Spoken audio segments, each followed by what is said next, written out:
So I say welcome back to Jennifer Frankovich. Yes, hello. Susanne Bejerot. Kitty Chan. He disappeared. Where is he? He was here a second ago. Yeah, I saw him. Well, his luggage is still here. Okay, Tom Pollak. Yes, Richard Frye. Dritan Agalliu, Anders Fast, and Kiki is coming in a second. Pernilla Gallant, chair of Sane, you will help us out with the questions. There is a lot to talk about, and we have heard you, and I know we on this side, you know, we have learned, I think, a lot of things. I just wonder if you, after listening to one another, have you got some new inspiration or some new knowledge that you can apply to your, you know, what you're going to do in the future? Are you? Well, don't be shy, Anders. No, I think what I learned, especially today, I mean, one thing, as I said, the most important, and you heard it from all speakers, what we have learned from you parents. But the other thing is, all the ideas, how should our PANS clinic be built? They have shared a lot of knowledge today. Yeah, okay. Very nice. That I feel is very, very important. Yes. Kiki, I think you're gonna understand what question I put just before you disappeared, or while you were away. Somebody else, have you learned something? Well, I can so as a basic scientist, for me it was very important to see, you know, I've been in a lot of these type of meetings in the US, but not that many in Europe. I've only been to one in Italy, actually, two in Italy. And so for me it was very important to come to this meeting to see basically what the experience is in Northern Europe and also establish collaborations with European colleagues. Yeah. So it's been fantastic. Are you impressed? Absolutely, actually. Well, no, it's also important to see like how different, you know, scientists, clinicians in different countries approach this. So it's interesting as well. And also the population is very different from the one we have in the US, of course. Okay. In New York, very different from California, very different from here. So good. Tom. Yeah, I think I spent the last 2 years responding to emails from adults who have suspected PANS or similar disorders saying, and I say, I'm sorry, I can't help you, you're not eligible for the kind of clinics that we work for, and it's always felt very unsatisfactory, and I think I'm going to come away from this going to kind of, it's part of what Tim was talking about, these barriers in the NHS in the UK, it's quite difficult to do things, but I think I have a resolve now to make as much of a fuss as I possibly can to try and get this.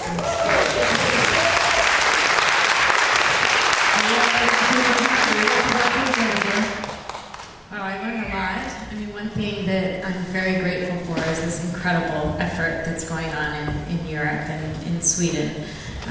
You know, we were one of the first clinics that started in the US, and we felt very alone and beat up because people didn't agree with what we were doing, and to see so many other clinics starting just... But Caroline told us that you inspired her clinic as well. What's that?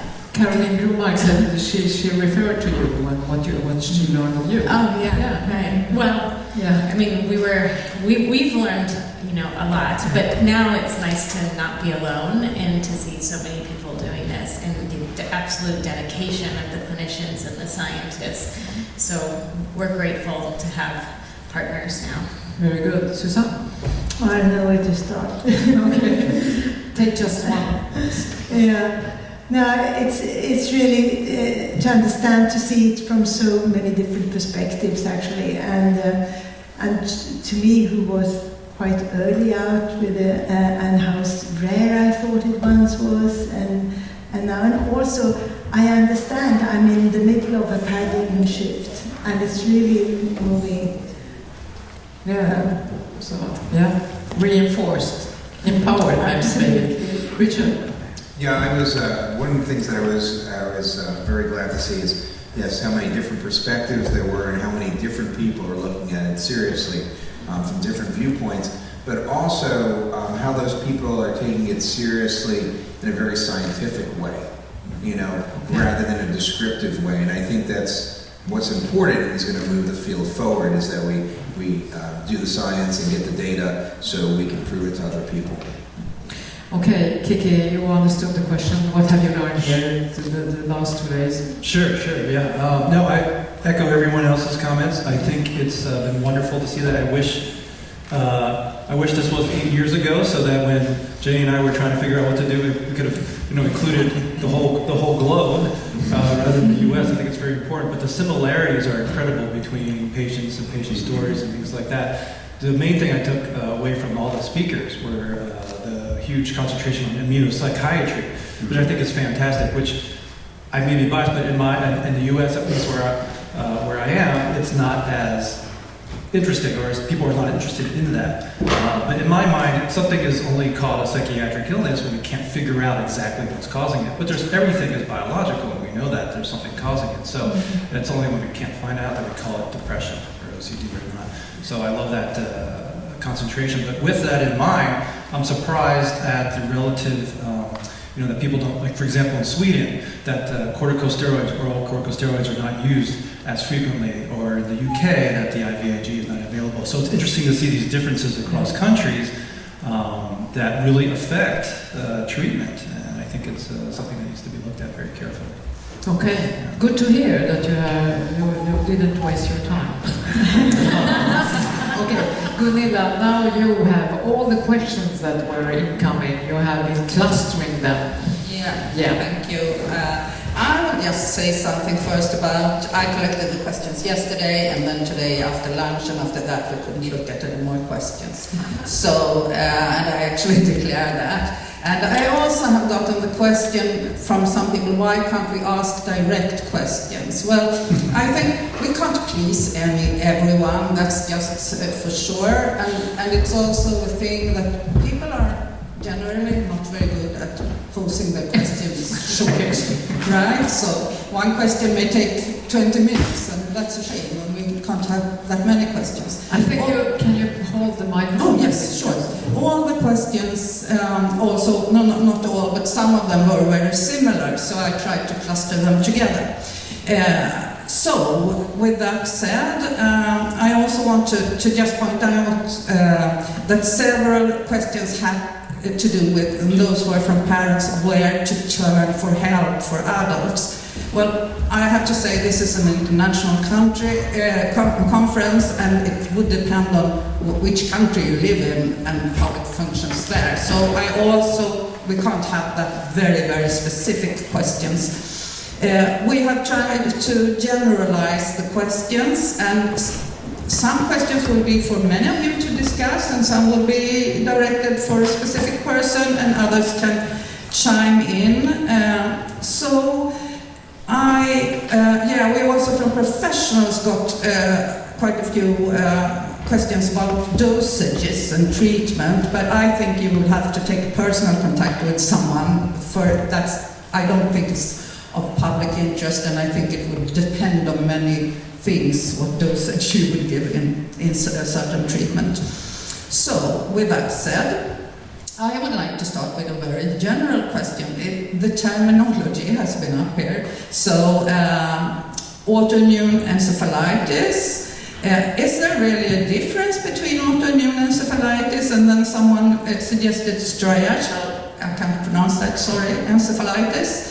And do you want to take anyone can just start on how you feel? You don't have to be polite.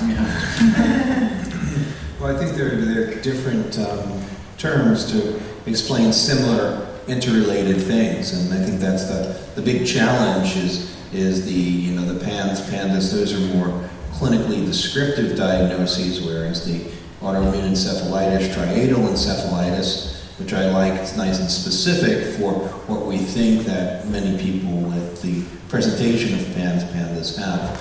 But do they completely overlap? I think that's what we have to see and what's yet to be done. So one's more of a clinical description, one a more biological description. I think the movement to figure out how those completely overlap is what we need to do, so we can better get a better idea of what how the biology maps onto the symptomatology. Yeah, I just thought that some patients seem to fall ill later than in childhood, and then we have a problem with the PUNS definition. So maybe we should have a more global term and then define if it's an onset in child or puberty or not, because I think that might be important. Yeah, I think Tom wanted to say something as well, but okay, Jennifer. Okay, well, from the rheumatologic standpoint, I don't like using the term autoimmune until it's proven autoimmune. And in some cases, and I actually think a big proportion of kids, especially the younger kids, it's not autoimmune from the start because they go back to baseline with a course of antibiotics, right? That's not necessarily an autoimmune reaction. We think of an autoimmune reaction as something that affects the adaptive immune system that persists. So, auto-inflammatory diseases of the innate immune system can sort of rear up and wane. So I think we need to be a little more general and say this is some kind of inflammatory brain disease, and then from there subtype it into, these kids fall into the more innate immune reactions, and these kids fall into more of the autoimmune reactions. There's a lot of diseases like lupus where it's actually both. Sometimes it takes multiple hits in the innate sort of reaction before it evolves into an autoimmune reaction. So where on the spectrum do individual patients land, we don't know, but it's going to make a big difference as to whether or not they respond to certain therapies. And then the area in the brain obviously is going to be very important to identify. I mean, obviously a lot of these kids seem to have signs of basal ganglia dysfunction, but then others have signs of things beyond the basal ganglia. So we're about to publish our MRI study that really does indicate basal ganglia involvement, but also other parts of the brain. So striatal encephalitis may be the main hit, or striatal inflammation may be the main hit, but it may involve other parts of the brain. So we need more data to name it. And PANS and pandas is much easier to say. I think I say that Tom is going to give an answer because he has tried it 3 times. But I have to disagree with that because basically, I'm coming back to your talk, and we have to think about the biology a little bit. Yes. I mean, I agree with Jenny that we can't say autoimmune until it is proven. So the better discussion would be autoinflammatory, but I do think that we have to think that from a biological perspective, there are commonalities between general NMDA, autoimmune encephalitis and these autoinflammatory disease, because basically the antibodies are attacking the central nervous system. So I think we kind of have to move away from this very narrow concept and really think about the basic biology. So, and yes, in treatment you have to think about the personalized treatment, but I think from a biological perspective we have to think about the basic questions in biology, and that's what I think drives some of us who are scientists is to do this thing. Otherwise, I'm not a clinician. I'm not going to follow the symptomatology. I'm interested about the biology. Tom. I do think we have to be very careful with language because it's so important, and when we give a particular diagnosis, that obviously can become part of a patient's identity to an extent, and I think the word encephalitis has a very, at least among some people, has a very strict sort of definition, and I think if we're not seeing real obvious signs of inflammation in the brain, or at least in the cerebrospinal fluid, I hesitate, partly because I think we don't know really what's going on, but also because there are a bunch of people who do use the word encephalitis to mean one thing, and it's going to really piss them off, and that's going to be a problem because it's going to create sort of divisions in a sense, and I like the idea of keeping our terminology almost the opposite of what you said, but keeping it quite clinical and talking about immune neuropsychiatric illness or immune psychiatric, and then sure you can then subdivide it causally, but I think primarily to sort of go straight to the etiology or what you think is the etiology, when in fact often we don't really know. I think we may be going ahead of ourselves a little bit. Yeah, Kiki. I agree with Tom. Yeah, I agree also because we learn a lot. I mean, just think, we as rheumatologists or immunologists, about 20 years ago, we didn't know that there existed autoinflammatory diseases.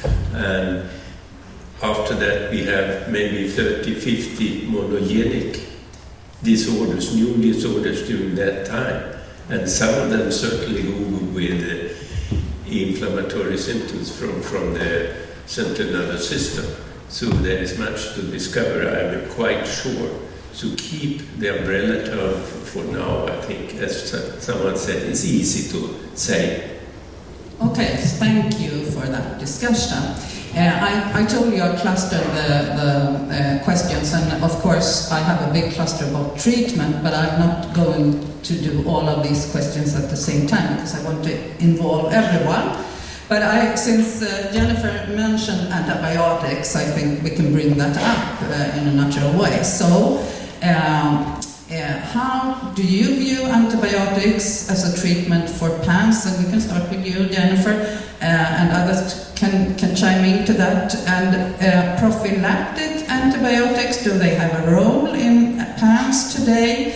And if a patient is on long-term antibiotics, when stopping, should they be tapered out slowly or quit from one day to another? Because there are different views, so we would like to hear from you on the panel. That's a very hard question. We ask that question every day in clinic. Should we be using antibiotics? So as a rheumatologist, when we started this clinic, I was very reluctant to use antibiotics because we have, hundreds of inflammatory diseases, and we think many are triggered by infections, but we don't go chase the infection. We assume that the infection was sort of a hit and run, and now we have to deal with the inflammatory consequences. And so in rheumatology, there's one or two exceptions, but all the rheumatologic diseases, we focus on the inflammation. I was surprised when I started this clinic how many kids would go to baseline after they got a course of antibiotics. So I had to really rethink, this paradigm that we have in rheumatology.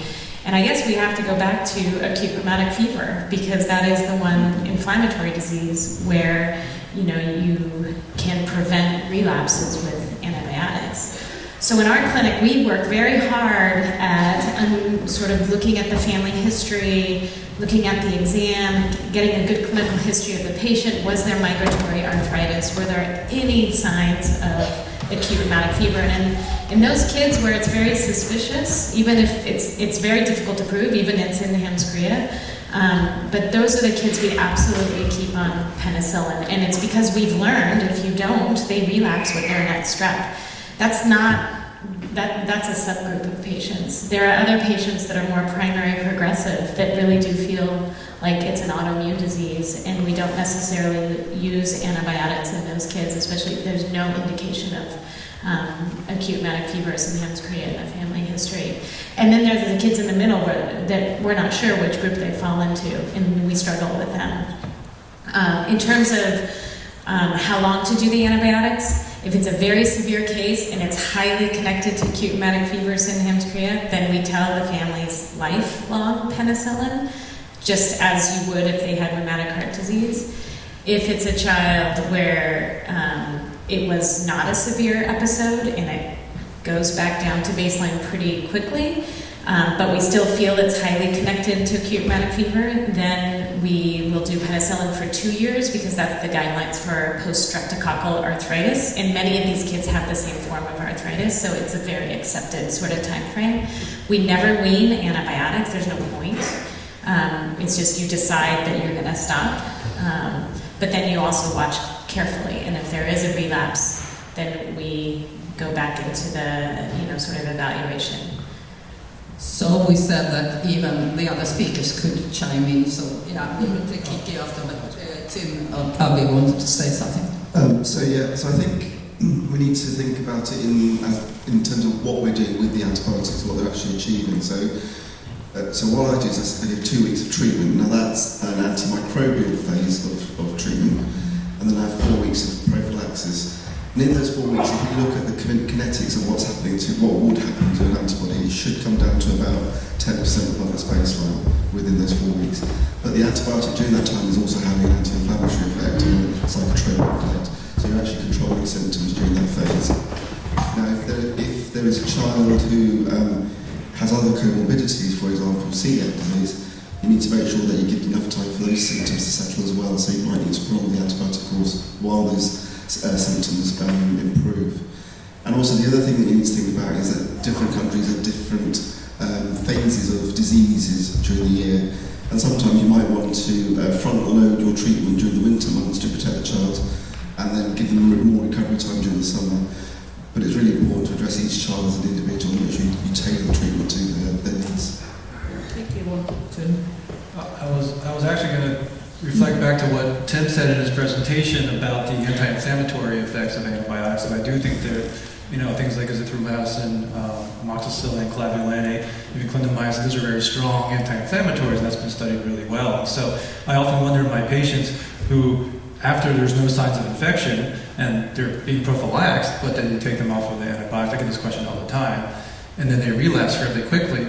Is it because somehow they were reinfected, or the infection was just lurking there, or was it really something else? And many times I wonder if it's the anti-inflammatory effect actually that was doing the job, and instead we'll substitute something like naproxen or ibuprofen and see if that works. So I think those are really well put, and that may be one reason, and I'd love to hear about other people what you think, maybe one reason why some people do very well on long-term antibiotics and have difficulty coming off of them, versus I'm not talking about the Sydenham's or the prophylactic and the rheumatic fever, I'm talking about people who don't have a identified focus but respond and then have trouble coming off of it. It's just like, we wonder about that.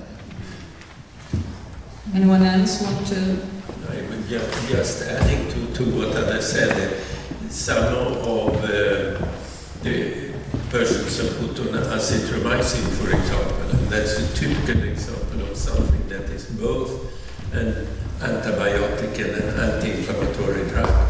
It's in one end, it's the same group of antibiotics, starting with erythromycin, which has very little anti-inflammatory effect. Then you go to azithromycin, and the other one end you have cyclosporin that is used by the transplanters because it's only immune suppressant, but no antibiotic effect. So certainly we have to learn here. Yeah, thanks. So we will jump to a different question, and this is first to Dr. Pollak and Dritan Agalliu. And I actually spoke to Tom before, and I mentioned the research he did on autopsies and blood-brain barrier, because I've read it, and you said you might not remember it so well. So I guess it was some time ago. But we have when we listened to, I am a bit tired, so I forget names, but we listened to the speak where the blood-brain permeability was mentioned. So I think I would like to hear something about, from both of you, about what can affect the blood-brain permeability for things to get in there and what we know where we are now. And that we can start off with that. So again, I'm a clinician, so I probably know an awful lot less, but the blood-brain barrier is a sort of enormously complex, not just structure, but series of structures. And when people talk about blood-brain barrier permeability, they're really talking about many different processes, many different ways that molecules, large and small, can get through. And there's a real disconnect between the sort of the clinical literature that talks about blood-brain barrier permeability and the preclinical or basic science literature, because in humans it's just really, really hard to measure blood-brain barrier permeability in living humans. It helps when they're dead, and you can look at their brain, but even that, as far as I understand, as soon as you fix the brain, you start to disrupt it. And so, we use these imperfect markers. Sometimes we use the ratio of a particular protein, say albumin between the serum and the CSF, but that can be affected by issues of CSF flow rather than just blood-brain barrier permeability. We sometimes use markers like S100B or blood-based markers, which most people will agree are not particularly great at doing what they do. And I think increasingly we might see that it's an interesting clinical tool to quantify blood-brain barrier permeability. I don't think at the moment there's very much real clinical use at all. I think possibly the most exciting area is that there are ways of scanning the brain using contrast. For a long time we used something called gadolinium, and it could tell you if you had a big, massive sort of multiple sclerosis plaque or something like that, but it didn't tell you much more. And some of the physicists and computer scientists are getting very good at doing very subtle quantification of blood-brain barrier permeability using this same agent, gadolinium, but in a much more sophisticated way than we used to. And they've had some really interesting findings in people with like early cognitive impairment, showing that the blood-brain barriers begin to get leaky before they develop dementia. And I think what we might see is that these techniques have some sort of application in other patient groups as well. So from a basic scientist, I talked a little bit about ways in which the endothelial cells, the cells that line the blood vessels, form this structure, right? So there is the zipper structure, which we call tight junctions. And this is typically used to prevent anything from going in, even ions. And we want that. But then there's also these vesicles that are absent in blood vessels in the brain, but present in the blood vessels in virtually all other organs, except testes. Testes also have a blood-testis barrier.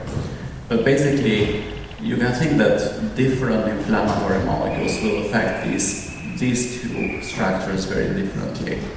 And we know from the work we've done that not those of these mechanisms operate the same way in all disease. For example, in the case of ischemic stroke, the way the barrier disruption occurs initially is through these vesicles. This become very frequent quite early in stroke, and really quite late actually in the context of ischemic stroke. After the reperfusion, you get degradation of the junctions. In contrast, when we use the imaging to look at the experimental autoimmune encephalitis model for MS, that's the opposite. The junctions are the first that break down, because basically you have a very strong autoimmune response to the CNS. We haven't done those type of studies in our animal model for this post-infectious disease, but based on what we have done so far, in animals we can see evidence both for the degradation of the junctions and upregulation in the transport of these vesicles. We see evidence for both actually, and based on the work that is under review right now, we do think that the T17 lymphocytes that are in the brain play an important role in this process, because when we get rid of those, then we don't have them. The one thing I want to point out, which of course I didn't have time to discuss, but I think it will be important when we think about the root of a biological problem with the big diversity in the symptoms that we see, is that there is emerging evidence in the blood-brain barrier field that the blood-brain barrier is not uniform in different regions of the brain. There are actually quite a bit of differences in the cortex, in the basal ganglia, in amygdala, and so there could be that indeed the wide spectrum of cytokines that we're finding in the blood of these patients may affect the permeability of the barrier in these different regions very differently. And so, for example, one patient that has basically major damage to the amygdala, of course it's going to have a lot of anxiety compared if you have a damage to the lateral hypothalamus, you're going to have eating disorder. So this is something that for basically, coming back to this biological root of the problem is important to think, and hopefully in the next 5 years there's going to be several papers showing differences in different regions that could be potentially very useful for us. Yeah, I had a question about the future. I understand that this is very difficult, but can you tell us something about the future therapeutic strategies that could preserve or even restore barrier functions that could limit immune antibody infiltration in the central nervous system? So one therapy that we're looking at right now not for this disease, but for another disease like MS, is the activation of a signaling pathway that we call the Wnt beta-catenin signaling. And so I've worked on this pathway for like 10 years right now. We know this is a critical pathway needed to form this barrier. And so we're testing it right now, whether indeed, if you promote this pathway, you can restore some of the functions. Interestingly, lithium also affects this pathway quite significantly as well. So it's something to keep in mind. Say the name of the pathway again? It's the Wnt beta-catenin signaling, and lithium is one of the major things that affects this pathway. I think Tom wanted to. Yeah. I was just going to add that again, sometimes the question that's most important for how a patient presents could actually be, what is it that's crossing the blood-brain barrier? If we're just talking about antibody-mediated diseases, we know, we're pretty sure that in these autoimmune encephalitides where people are having seizures and they're in ITU and they're doing very badly, that it's actually the cells that produce the antibodies that have got beyond the blood-brain barrier, and they're just pumping out antibodies which are going to overwhelm the brain. Now, in these whatever you want to call them, attenuated forms or these more limited presentations, it's fully possible, and I don't think this has been evaluated, that actually these B cells are not getting across the blood-brain barrier, and it's just the antibodies or just something else that is crossing the blood-brain barrier, and possibly only transiently, which might explain why you get these more limited, attenuated, both in terms of severity, but also in terms of the temporal course of these disorders, illnesses. Okay, so we move a bit to diagnostics. How do you view the sudden onset? This is not for a certain person, for anyone who wants to start. How do you view the sudden onset criteria in a clinical setting? Is it always sudden onset? And also there are patients who have many of the typical symptoms of PANS, but nor OCD, neither restricted food intake. How do you view this? Who wants to go first? Susanne. We went with the diagnostic criteria, and when we interviewed all these families, and we found that it was difficult to really spot the onset, because many of the kids have had just a little bit of OCD, but it passed, and it was a few years ago, and then it was nothing happening, and then something happened quite suddenly, for instance.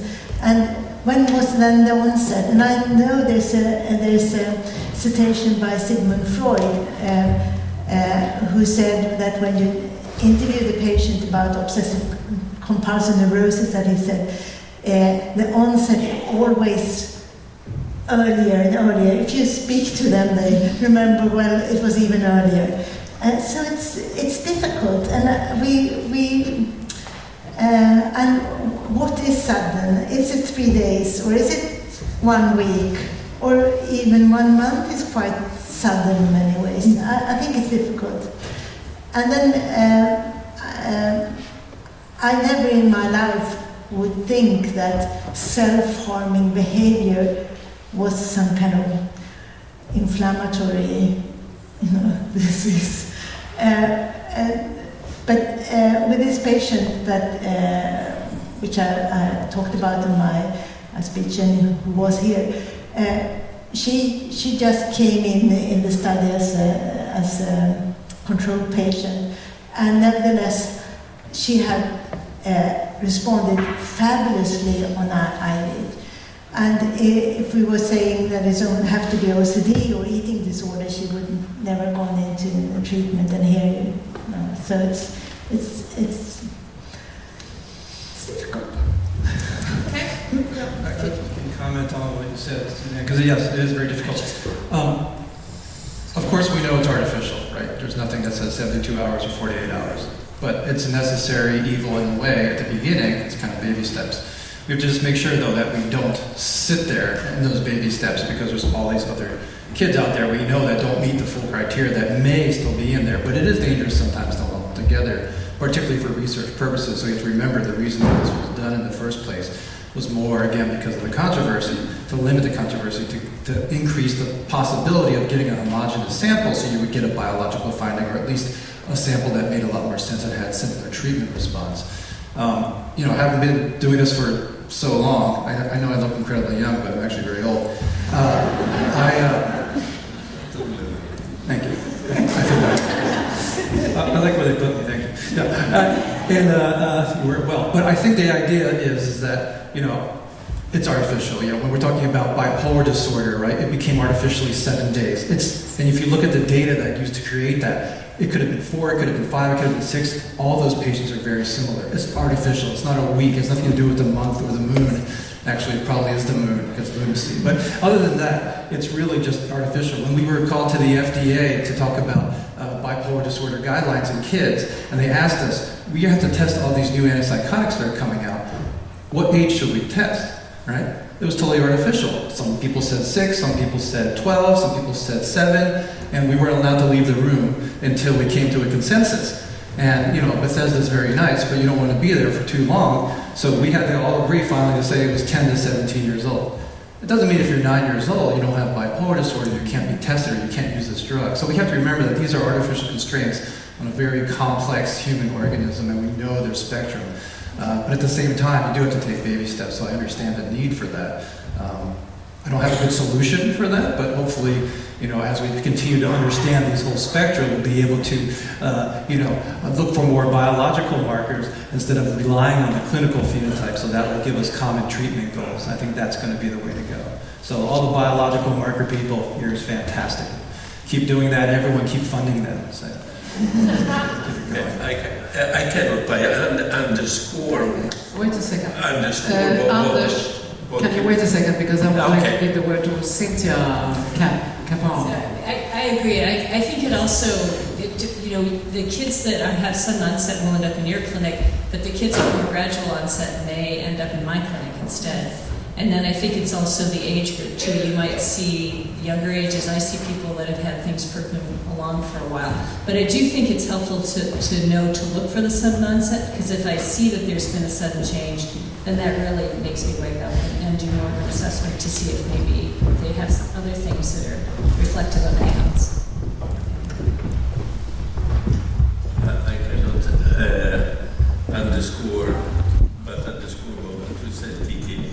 We are working with criteria, and that is a substitute for something better. But we have to have the criteria in order to be agreed upon in the scientific community,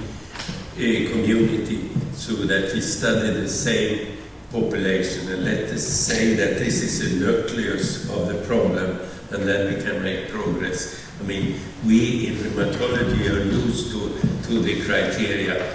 We don't even, after all these years, have biomarkers. You have some biomarkers that can give some prognosis, but still we work with the criteria.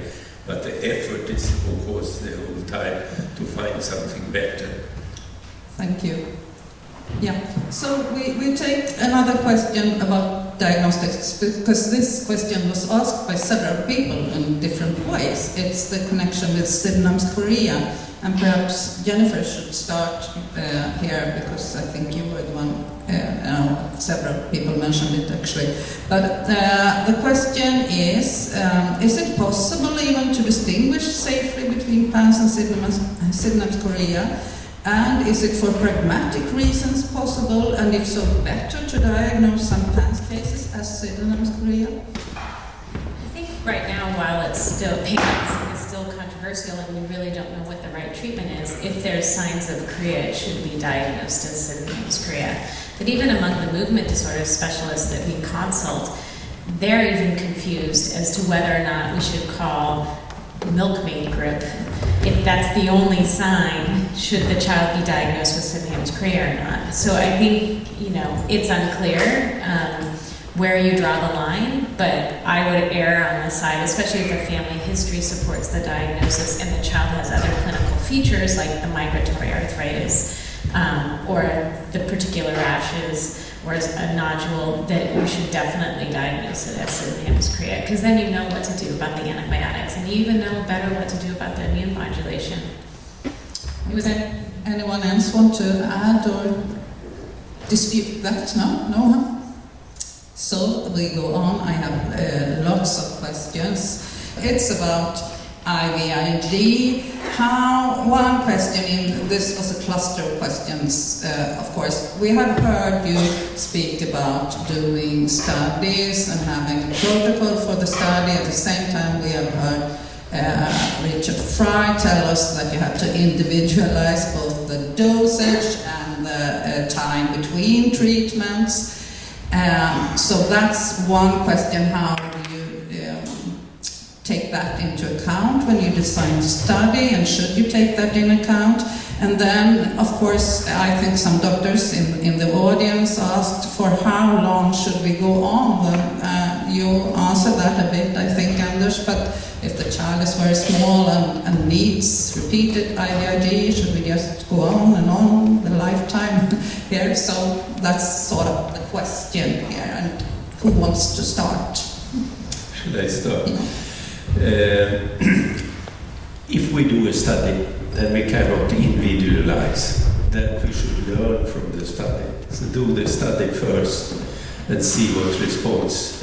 I mean, it can be from a study that you, as I alluded to, you might change how much you should give in grams per kilo. Usually when you do a drug study, you divide them in different phases. I mean, first, if it's a new drug, you test it on a couple of volunteers, adults, and then you go to a phase 2, which is more of a dose-finding studies. You try different dosages. Those stages we obviously cannot go here. So here we have to decide for one dose for everyone to see how the group responds.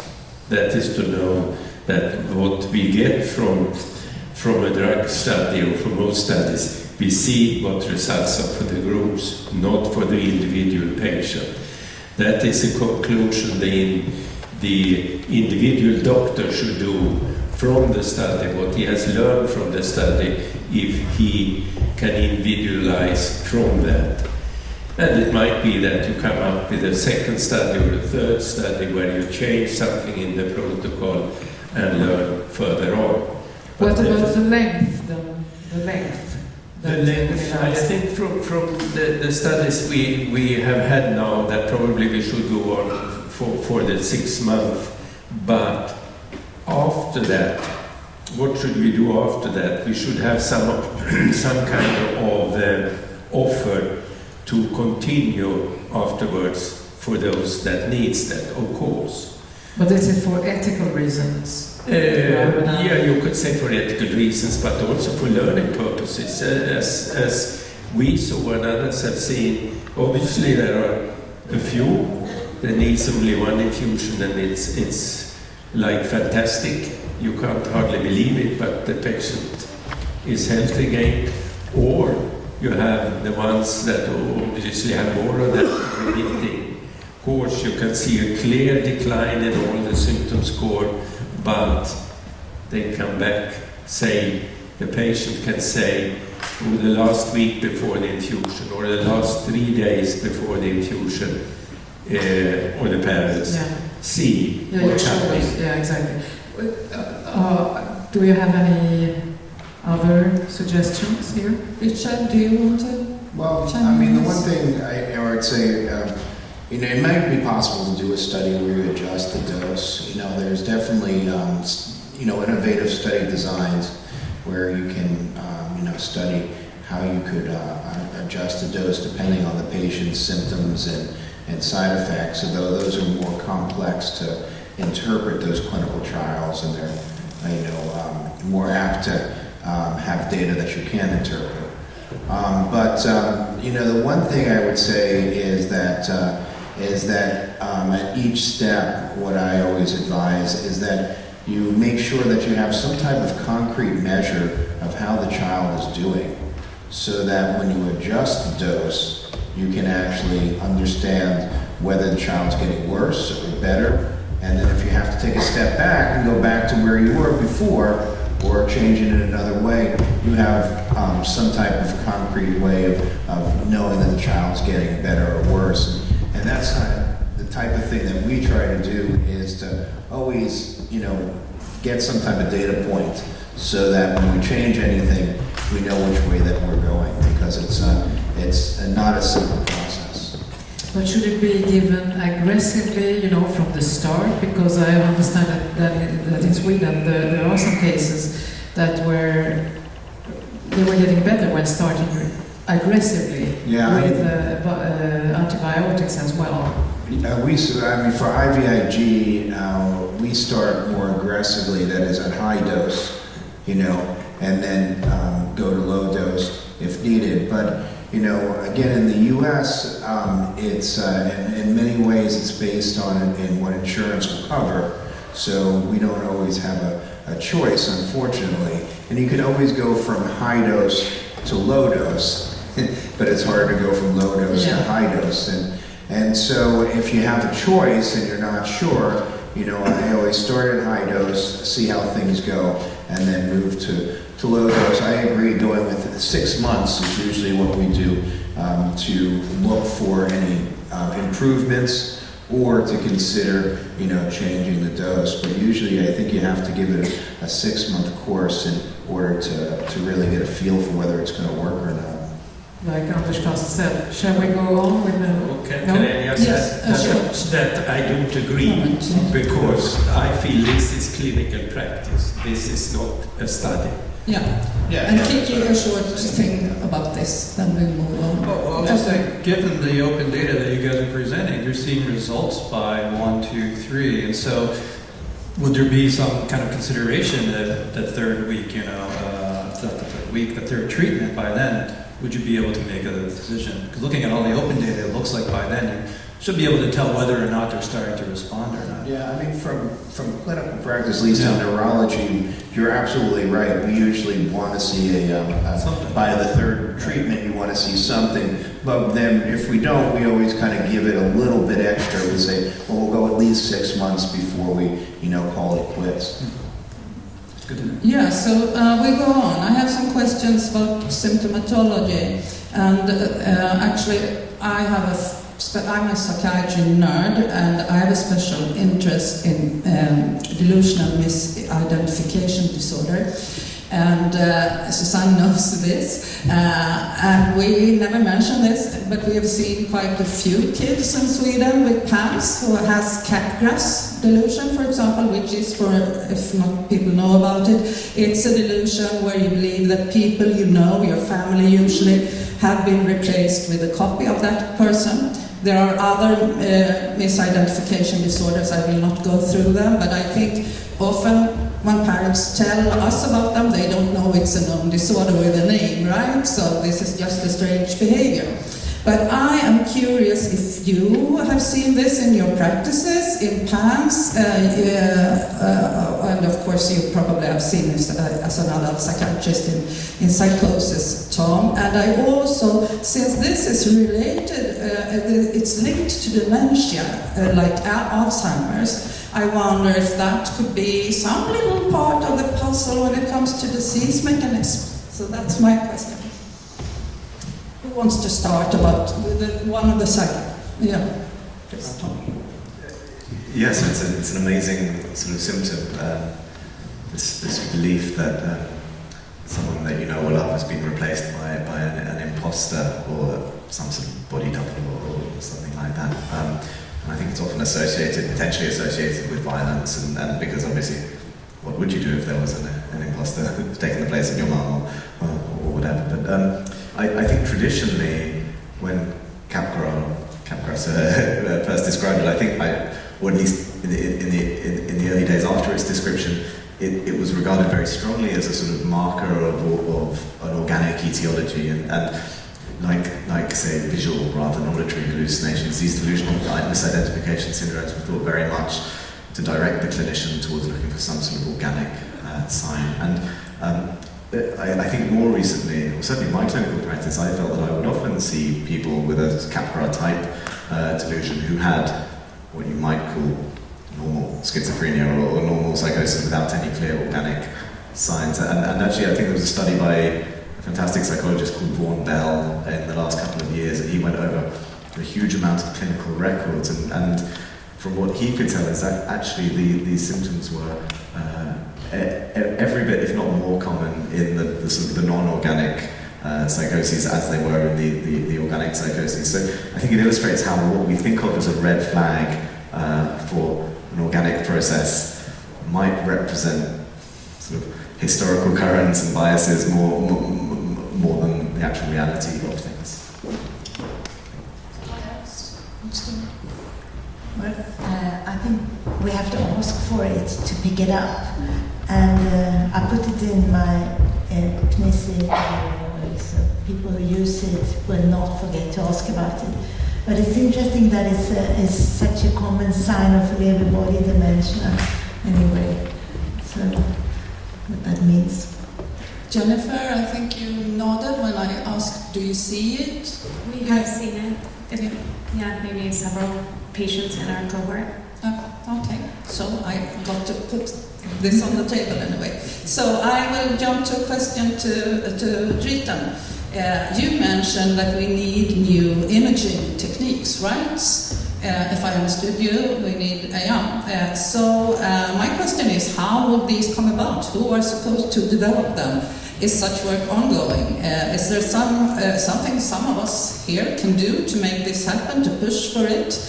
And I have a follow-up question on this, which came also from the audience. I put them together. So people have asked, why is it hard to see inflammation in basal ganglia with the techniques we have now? Well, I can't answer all of those questions because I'm a basic scientist, but I can try to do a little bit, and then experts here who have more knowledge on imaging can answer that.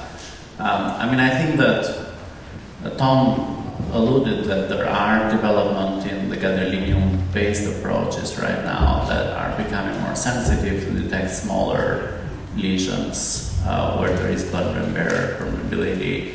But there's also new techniques being developed, for example, arterial spin labeling, where you're actually tracking down the water molecules using basically electrical spins of those hydrogen protons to really track how those water molecules are going in the brain.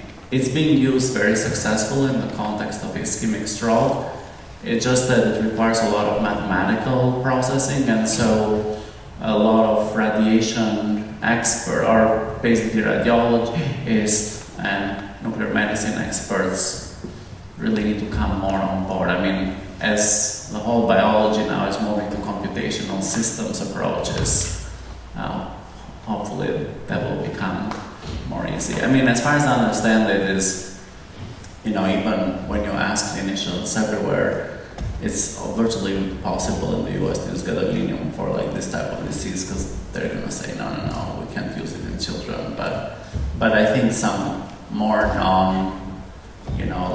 less toxic approaches could be more useful. And I always question, is it just the basal ganglia? We're seeing in our animal models different regions of the brain being affected, and so there is a need to really look at more systematically, when is the blood-brain barrier open during the course of the disease. In terms of neuroinflammation, there's one small study by Harry Chugani looking at microglial activation using this TSPO ligands for this TSPO marker, which is a marker of some sort of microglial inflammation. We at Columbia are developing new ligands that interact with TSPO, and we have a collaboration with a nuclear medicine person, Willem Kreisler, to basically develop new ligands that will be much more sensitive. In fact, we're testing those in different animal models for neuroinflammation, including our model, considering that we do know there is microglial activation from immunohistopathology, but this is just the beginning. And some of these imaging tools are being developed, but I would welcome anyone to chip in.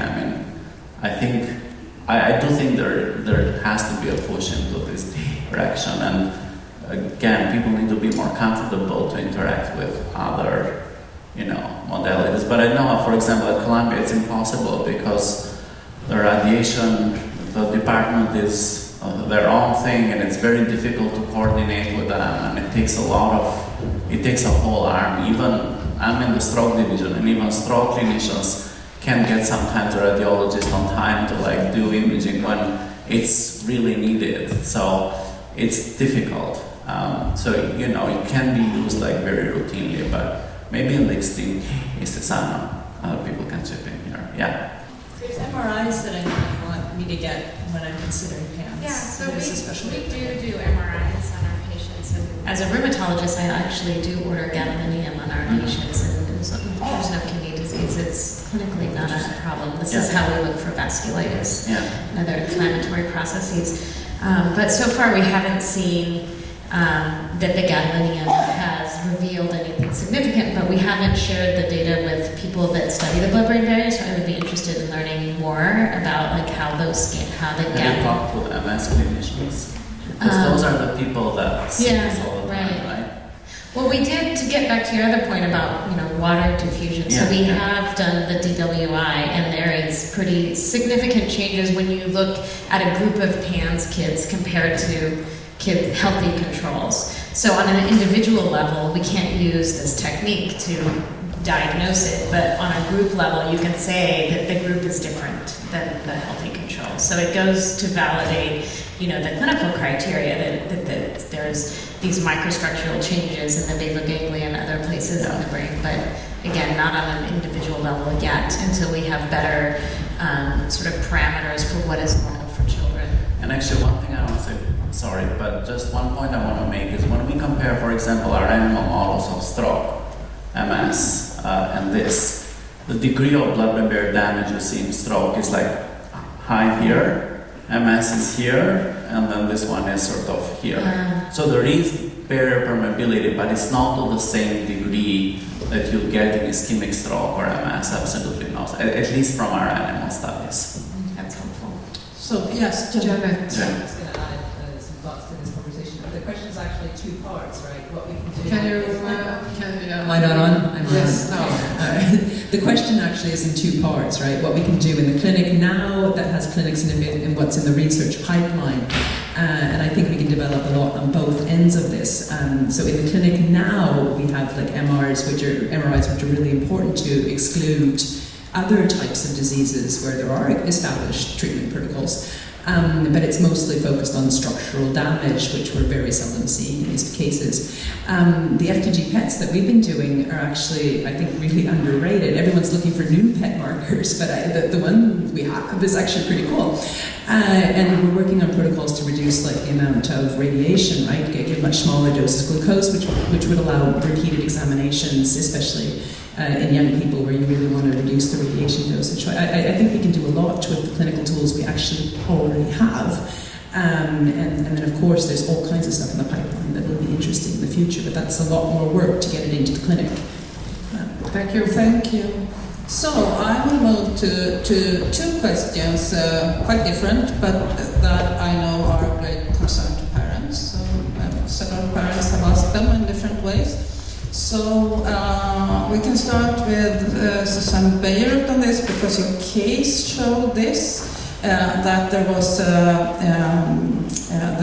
regression and probably cognitive impairment with the PANS. And many parents are thinking about how can this affect IQ, and when it affects IQ, the question is what could cause the WISC or the WISE if it's to be lower, and can this be reversed by treatment? So I think several want to answer, but since you had that case, maybe you want to. Well, we know from NMDA receptor encephalitis that they could have, it affects the brain, so some people do have sequelae afterwards. So, this is a brain disorder. And some patients that I have met in adulthood, sad to say, but they have told a story of the panda's history, and they obviously have been affected cognitively. So I just think it's been a neuroinflammation and it's sequelae. And if it's reversible or not, I'm not sure if we know. I'm not sure if we know. But one wish. Yeah. Kitty, you looked a bit puzzled, I think. No, I'm just thinking that, we do see a lot of this kind of sequelae from kids who have PANS, and so it can take a long time for that to reverse, but we think with enough brain healing that it slowly can. So I don't think it's necessarily a permanent thing. I'm a big optimist, though. Yeah, so that's what I saw.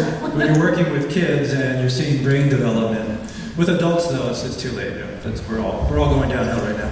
But we're not. There's still brain plasticity, right, in adulthood, but still, with kids, there's so much growth. And so I'm an optimist when it comes to that, because people ask me, too, about psychiatric medications, and do we have to stay on this forever, et cetera, and I say, no, if we're treating earlier than we ever did before, we're not going 10 years now without proper treatment, right? We're getting in earlier and hopefully establishing more healthy development.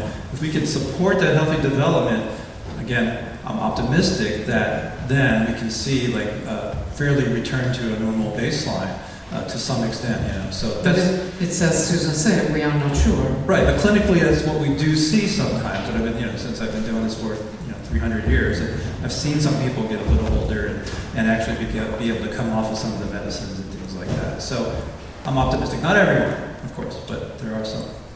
I'd be careful about interpreting IQ, because it's a very complex measure, and there's many different subtests within IQ, and it depends on the IQ test that you do. And then there's other things like attention, fatigue, and that many times can go into the practical,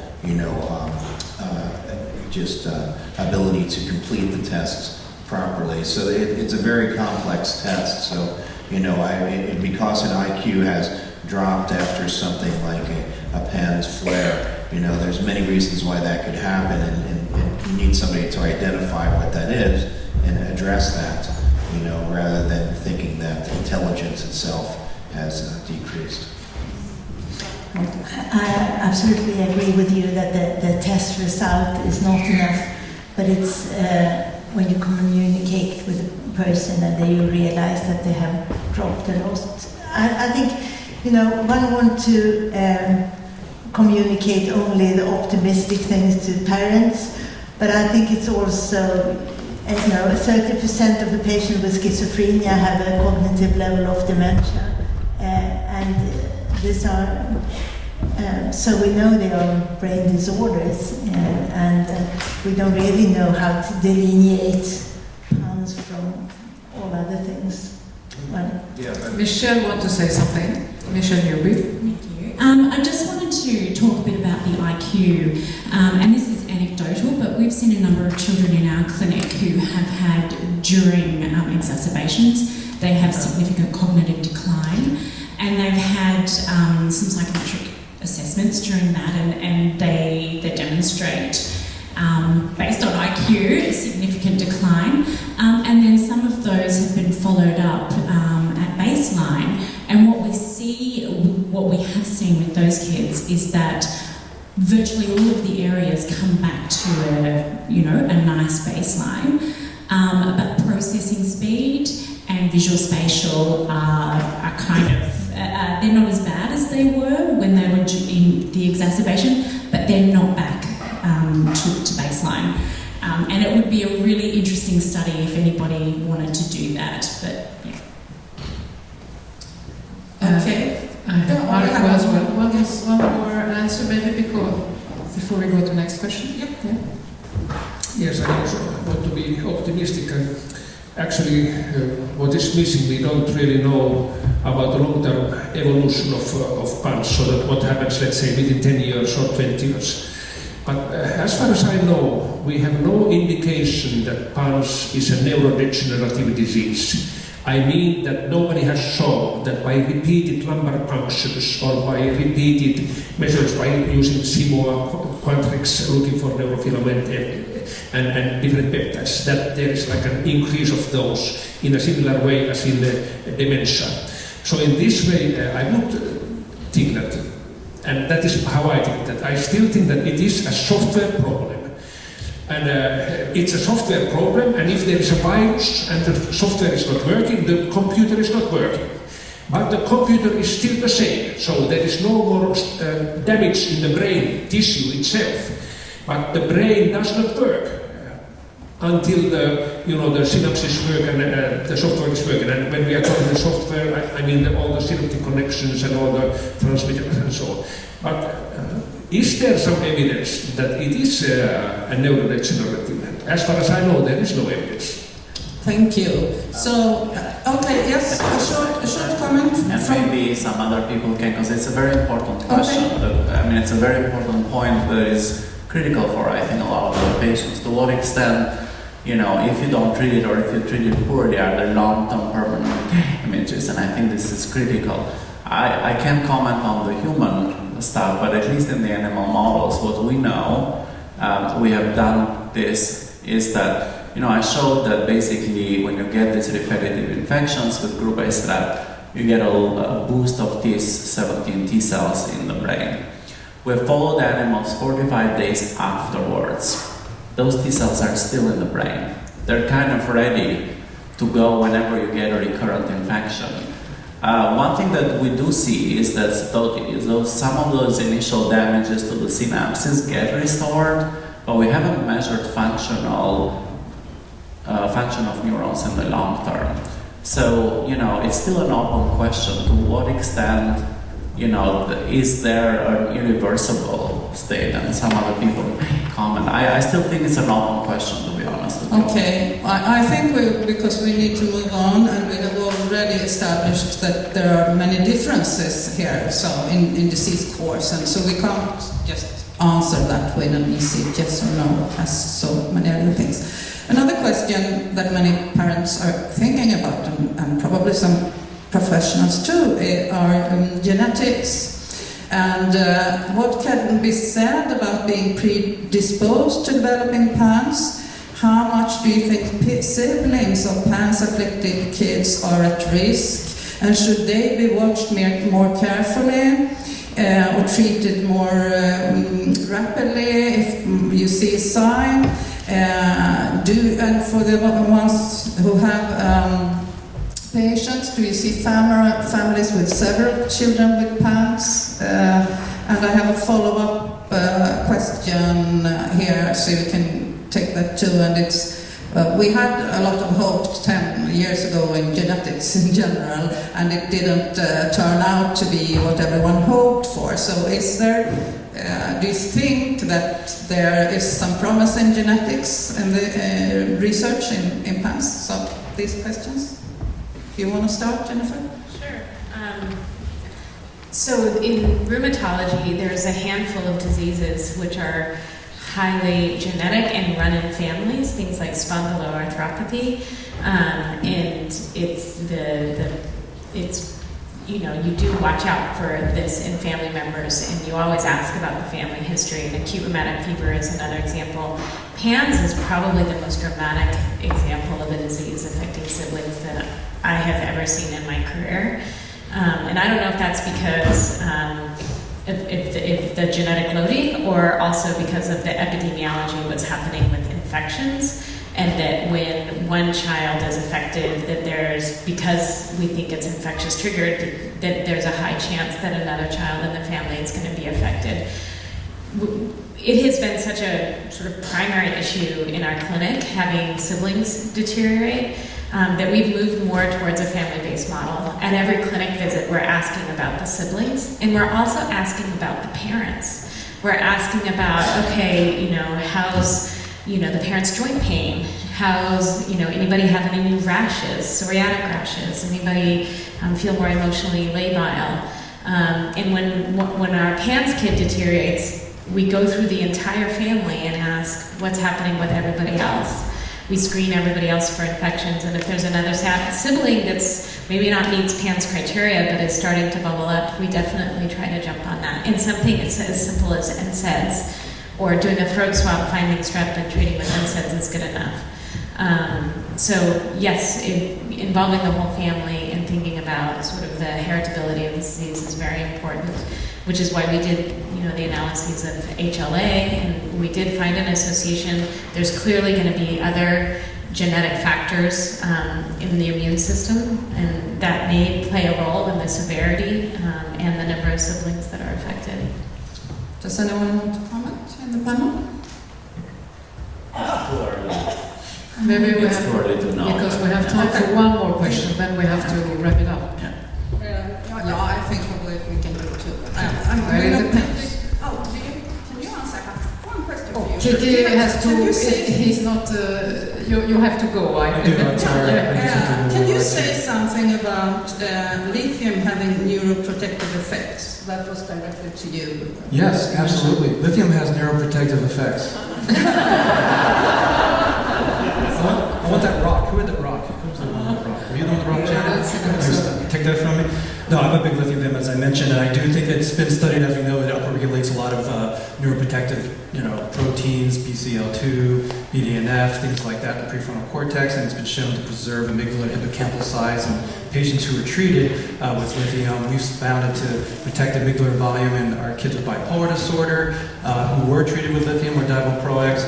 So and it's anti-suicidal. There's a lot of literature on that. So there's a lot of interest in that. I can talk a lot about it, but I think it is a good question of where does it fit in with these kinds of disorders, and that's a good question. It wasn't created for bipolar disorder, it's a natural element, and we're all a little bit deficient in it.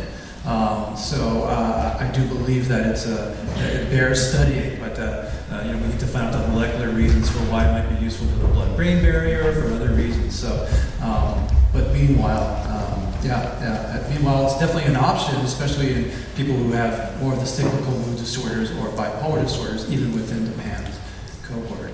Thank you. I'll let you go. Thank you very much.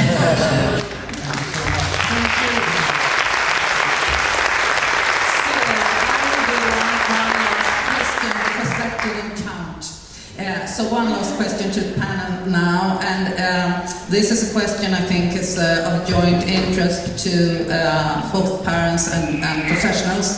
So, because we all want treatment, but we also all worry about side effects. Long-term side effects and risk with rituximab versus IVIG is one question about this. And also another question is, since we have mentioned NSAIDs, and I can't pronounce that in English, but anyway, the anti-inflammatories, there was a question of for how long you use them, and in your clinic, Jennifer, because some say they are used for years in some clinics, and there was a question about how you use them. So these two questions I put in one. But start with side effects and risks, rituximab versus IVIG. If I say something with immunoglobulins, side effects are basically when you give it. The concern with the immunoglobulins from general point is, of course, it's a blood product, so it should be safe. But with the present protocol for processing, it is safe. I mean, it's 30 years or more when we had discovered hepatitis C, and there was some disease caused by the immunoglobulin products. But since, no. I mean, the processing is that it takes care of the known viruses. So I think we can say it's safe. If you take rituximab, it's a product that depletes you of the B cells, the cells that shall be the plasma cells, the cells that produce the antibodies. So what you do there, you assume that among all the antibodies we have, there is one that is causing the disease, but you take away the cells that actually can develop to it. So there is a little but significant risk after repeated rituximab that you actually never get back your B cells, so you are transformed into a patient with agamaglobulinemia. A little but still. Okay, thank you. I will let Jennifer on. Just a modification of that. The anti-CD20 does not take away plasma cells, so the antibody production is not reduced. What it's doing is reducing the pre-B cells and the B cells, which is working for the antigen-presenting cells, and I think you're reducing the Th17 cells in the long run. I think that's what we're doing. And as for immunoglobulin levels, we've been monitoring patients being treated for over 3 years, and yes, there are cases where they have been reduced, but I have not seen one yet, so I don't think that risk is enormous. I'm sure you have. We see it in kids. So, now we take Jennifer with a question. Do you remember the question? The NSAIDs. Sorry. Right, regarding the NSAIDs. Yes. Yes, so NSAIDs, I think the risks are bleeding, especially if they're used with SSRIs. You have to be very careful. These kids have to be monitored closely. So in rheumatology, we use NSAIDs all the time in kids with arthritis, and they have very few adverse events. For whatever reason in our PANS population, we have seen more adverse events. So in rheumatology, we check labs every 12 weeks or more, sometimes every 6 months. In our PANS kids, we're checking, labs depending on if they're on an SSRI, but much sooner, sometimes every 6 weeks. And then we're also monitoring for epigastric pain, so signs of gastritis. So those are the main things. You can also get these rashes called pseudoporphyria, which is a scarring rash. You could probably come up with some other side effects. No, but the concern, I think, also from parents, what is the long time risk, not just now. And that's what I'm mentioning this with rituximab. That's why I'm mentioning possible infections. With the COX inhibitors or NSAIDs, there is a concern from adult medicine. Could they influence cardiovascular disease later in life? And that concern we have to have in mind.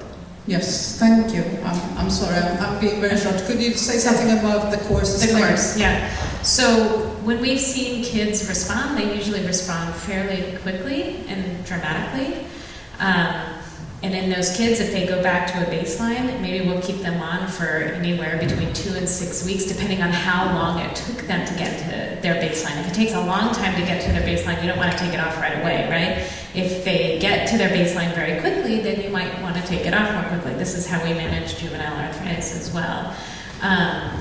In terms of if a kid has no response and it's been between 4 and 6 weeks, we don't keep it going. Okay. I want to say now, I want to ask you, because we're finishing up and I'm going to say some words. Do you think you could just quietly sneak off the stage while I keep talking and I say thank you, we give you an applause, and then